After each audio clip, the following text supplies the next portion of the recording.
दोस्तों, नेपाल के ये नायक बालेंसा भारत के लिए खलनायक बन रहे थे, चुनौतियां दे रहे थे, धमकी दे रहे थे, तमाम तरह के भारत पर एक्शन ले रहे थे। लेकिन भारत ने सिर्फ अभी एक एक्शन लिया है। पूरे नेपाल में उस एक्शन से हड़कंप मच गया है। इन बालेंसा की जो है हैकड़ी निकल गई है। पता चल गया है कि भारत से भिड़ने का मतलब क्या होता है, पीएम मोदी को आंख दिखाने का मतलब क्या होता है।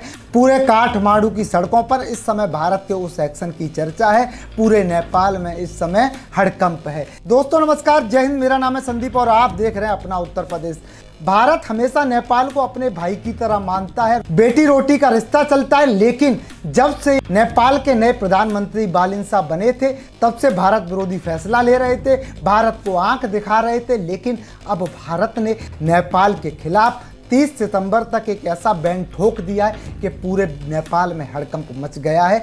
30 सितंबर तक भारत रिफाइंड चीनी पर पाबंदी लगा दिया है। ये खास रिपोर्ट देखिए, समझने की कोशिश कीजिए कैसे अब बालेंसा को असली औकात भारत ने दिखा दी है।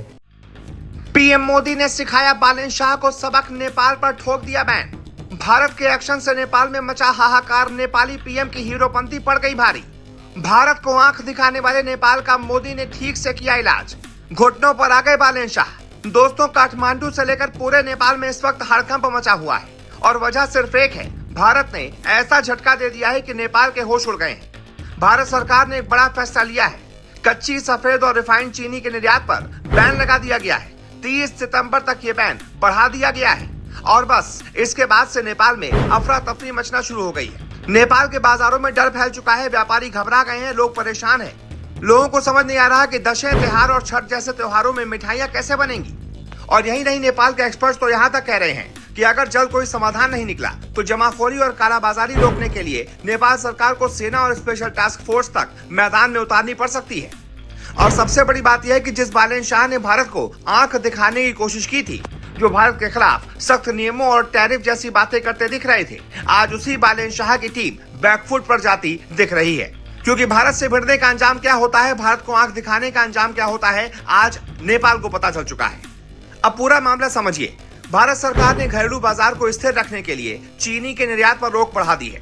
भारत का मकसद साफ है, देश में त्योहारों से पहले कीमतें न बढ़ें और आम जनता पर महंगाई का बोझ न पड़े।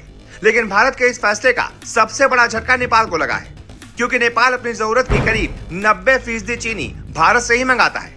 यानी नेपाल का बाजार भारत की सप्लाई पर ही निर्भर है। अब जैसे ही भारत ने बैन बढ़ा दिया, नेपाल में बाजार का माहौल बदल गया।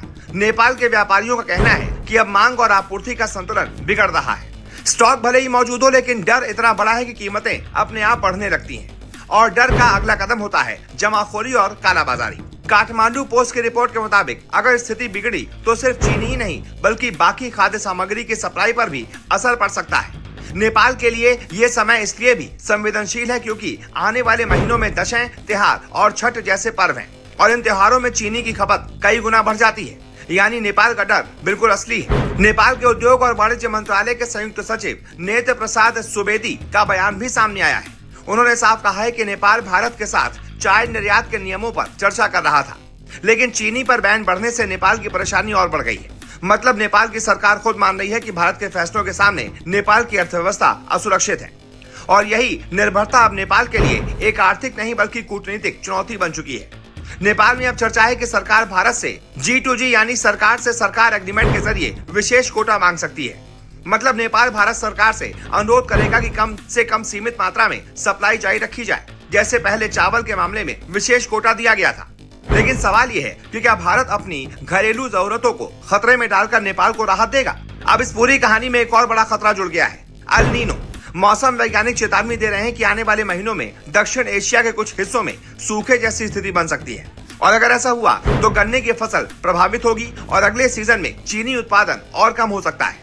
यानी नेपाल के लिए ये दोहरा संकट है, एक तरफ भारत का बैन और दूसरी तरफ प्रकृति का खतरा। और यही वजह है कि नेपाल में डर बढ़ता जा रहा है।